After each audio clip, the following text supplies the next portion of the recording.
I could kill him. Darling Dolly, I understand, but don't torture yourself. You are so distressed, so overwrought, that you look at many things mistakenly.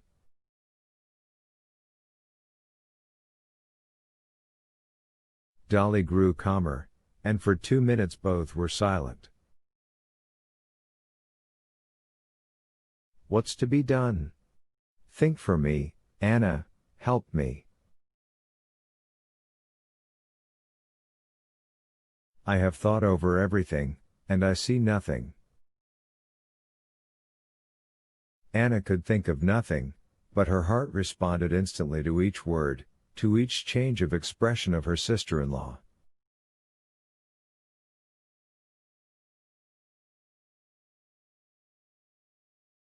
One thing I would say, began Anna. I am his sister, I know his character, that faculty of forgetting everything, everything, she waved her hand before her forehead, that faculty for being completely carried away, but for completely repenting too.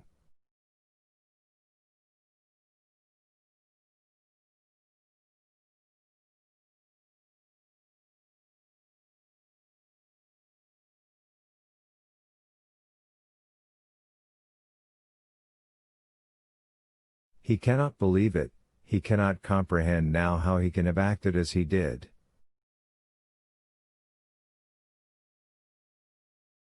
No, he understands, he understood. Dolly broke in. But you are forgetting me. Does it make it easier for me?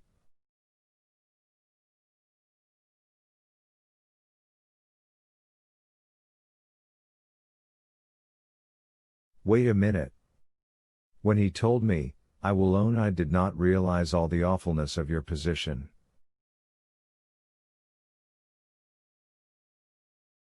I saw nothing but him, and that the family was broken up.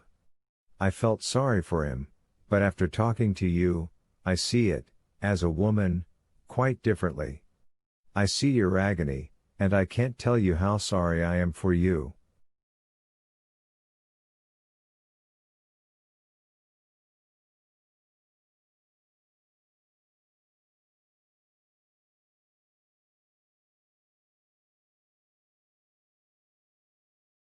But, Dolly, darling, I fully realize your sufferings, only there is one thing I don't know. I don't know how much love there is still in your heart for him.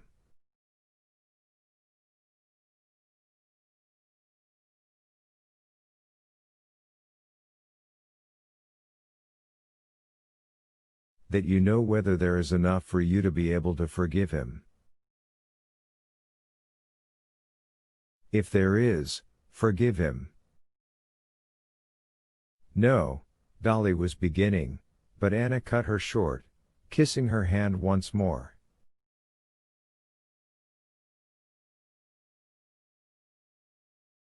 I know more of the world than you do, she said. I know how men like Steva look at it.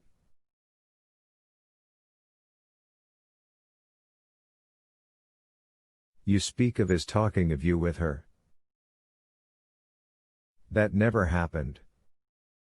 Such men are unfaithful, but their home and wife are sacred to them. Somehow or other these women are still looked on with contempt by them, and do not touch on their feeling for their family.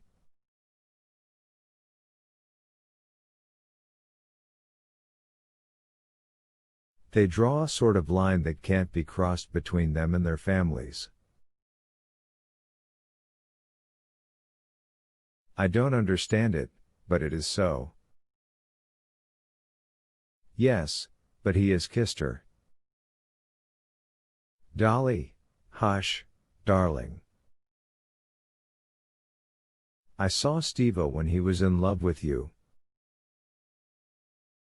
I remember the time when he came to me and cried, talking of you, and all the poetry and loftiness of his feeling for you, and I know that the longer he has lived with you the loftier you have been in his eyes.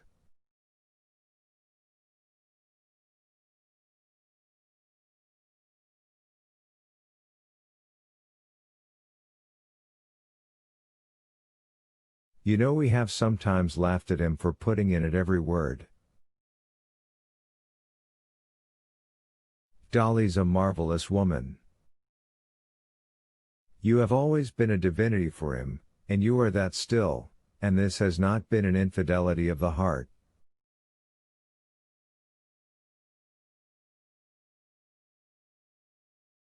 But if it is repeated?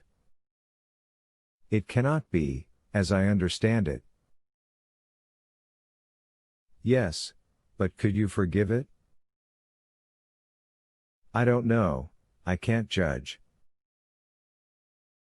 Yes, I can, said Anna, thinking a moment, and grasping the position in her thought and weighing it in her inner balance, she added, yes, I can, I can, I can.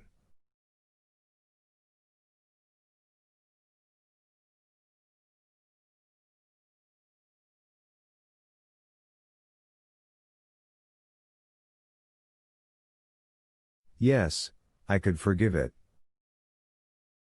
I could not be the same, no, but I could forgive it, and forgive it as though it had never been at all.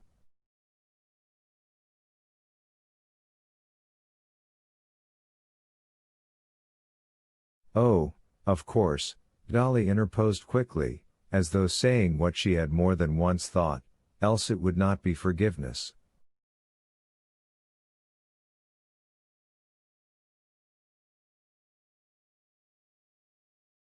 If one forgives, it must be completely, completely. Come, let us go, I'll take you to your room, she said, getting up, and on the way she embraced Anna. My dear, how glad I am you came.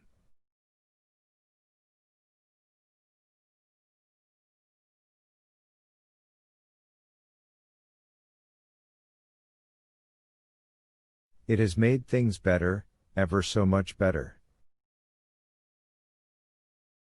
Chapter 20. The whole of that day Anna spent at home, that's to say at the Oblonskys', and received no one, though some of her acquaintances had already heard of her arrival, and came to call, the same day.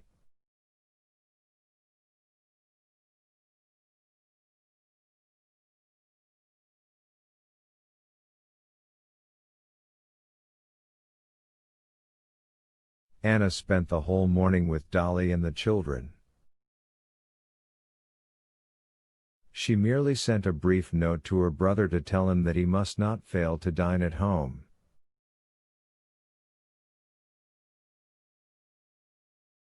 Come, God is merciful, she wrote. Oblonsky did dine at home, the conversation was general, and his wife, speaking to him, addressed him as Stiva, as she had not done before.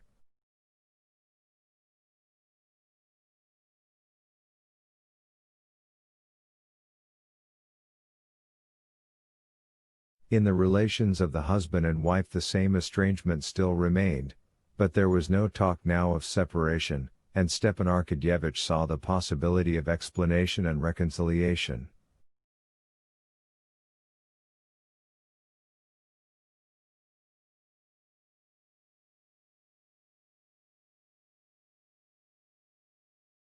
Immediately after dinner Kitty came in. She knew Anna Arkadyevna, but only very slightly, and she came now to her sisters with some trepidation, at the prospect of meeting this fashionable Petersburg lady, whom everyone spoke so highly of.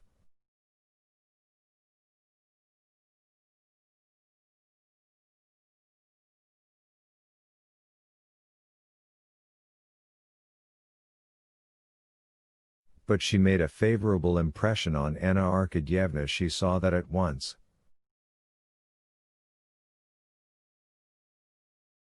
Anna was unmistakably admiring her loveliness and her youth. Before Kitty knew where she was she found herself not merely under Anna's sway, but in love with her, as young girls do fall in love with older and married women.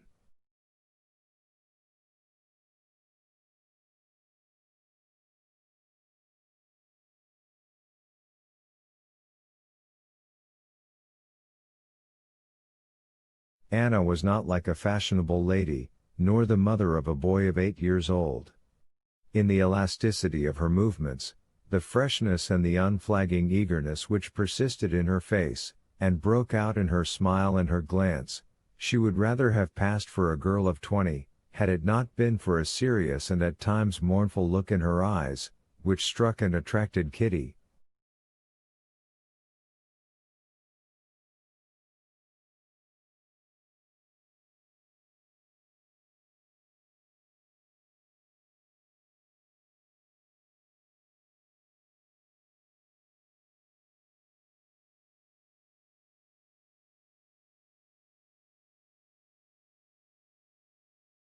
Kitty felt that Anna was perfectly simple and was concealing nothing, but that she had another higher world of interests inaccessible to her, complex and poetic.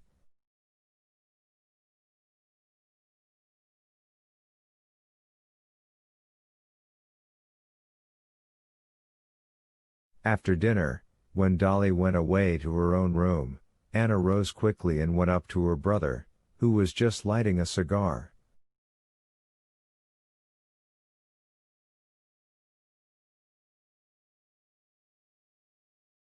"Steva," she said to him, winking gaily, crossing him and glancing towards the door, "go, and God help you."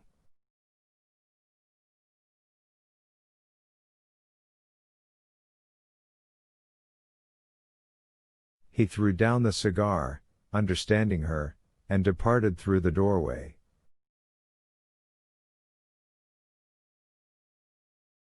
When Stepan Arkadyevitch had disappeared, she went back to the sofa where she had been sitting, surrounded by the children.